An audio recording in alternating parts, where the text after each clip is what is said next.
They say the streets of Timișoara remember the footsteps of the damned. I used to think it was just an old wives' tale, until I learned what happened to my great-great-uncle Martin in the year 1760.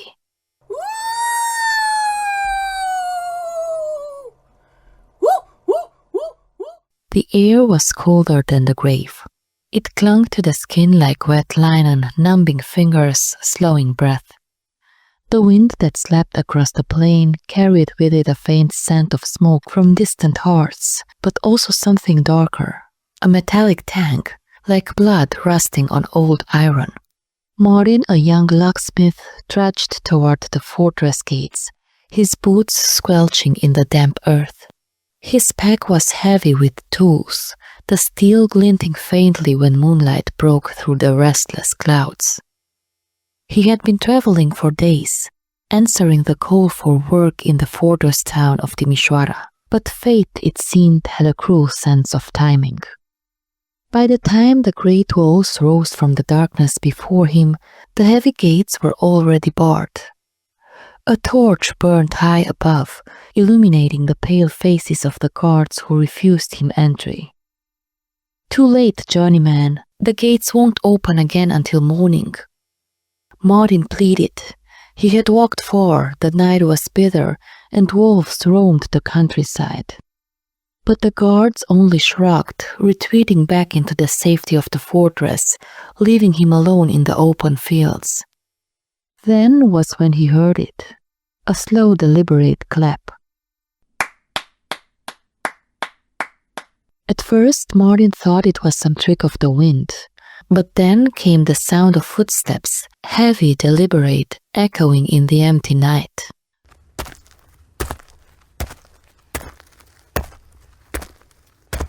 From the shadow of a twisted willow emerged a tall figure.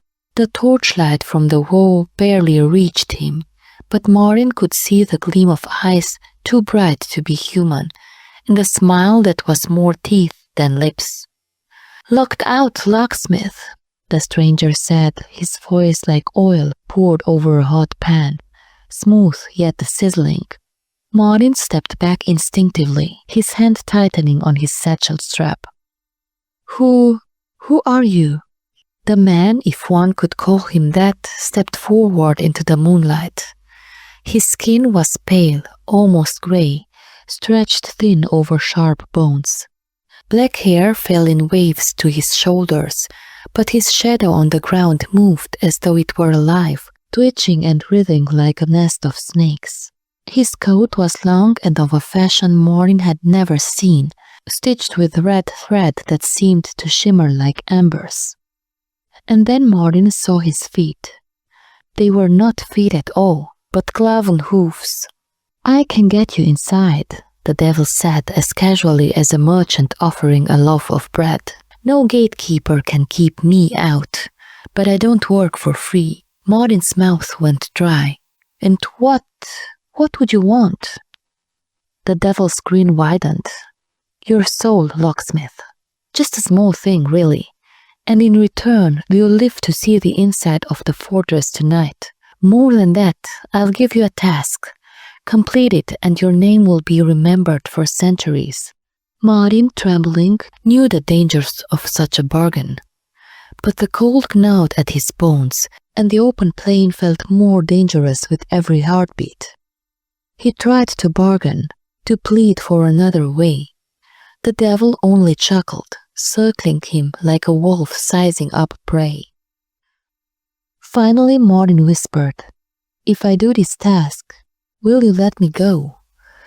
"Oh, I'll let you go," the devil said, "but you'll never truly be free." With a hand colder than ice, the devil reached out and touched Martin's forehead. The world spun, shadows twisting into shapes that made no sense, and when Martin blinked, he was standing inside the fortress. The gate loomed behind him, still barred, the guards oblivious to his sudden appearance. The devil stood at his side, a little too close. "Here is your task. You will make me a lock so perfect, so cunning, that no living soul will ever open it. And when it is done, you will fasten it to a tree in this city. That will be your mark, locksmith, your legacy, and your curse.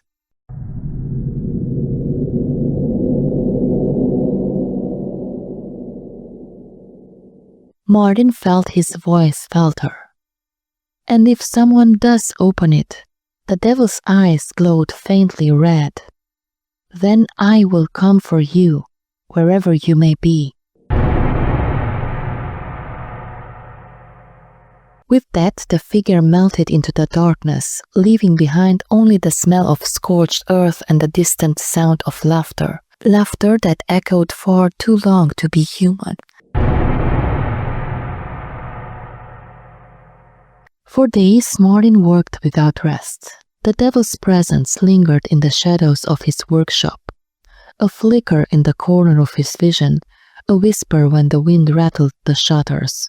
He poured all his skin into the task, shaping iron into something so intricate and unforgiving that it seemed almost alive. The mechanism twisted up itself in ways no human hand could easily master.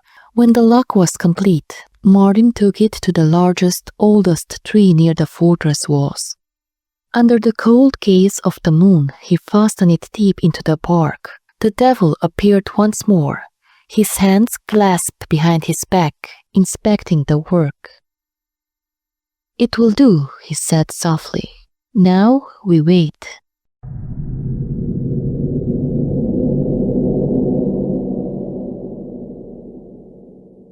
Word spread quickly. Locksmiths from across the land came to examine the lock.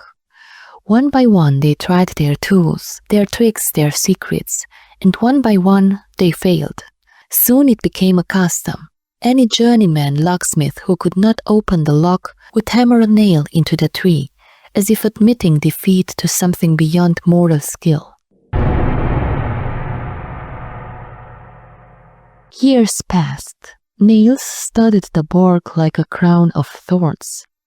The tree became known as the Tree of Guilds, or simply the Iron Tree. But Martin did not sleep easily.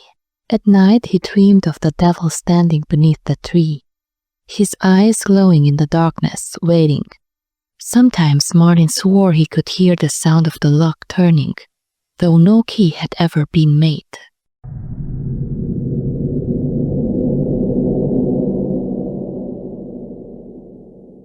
Generations later, in 1828, the lock still clung to the tree, stubborn and unyielding.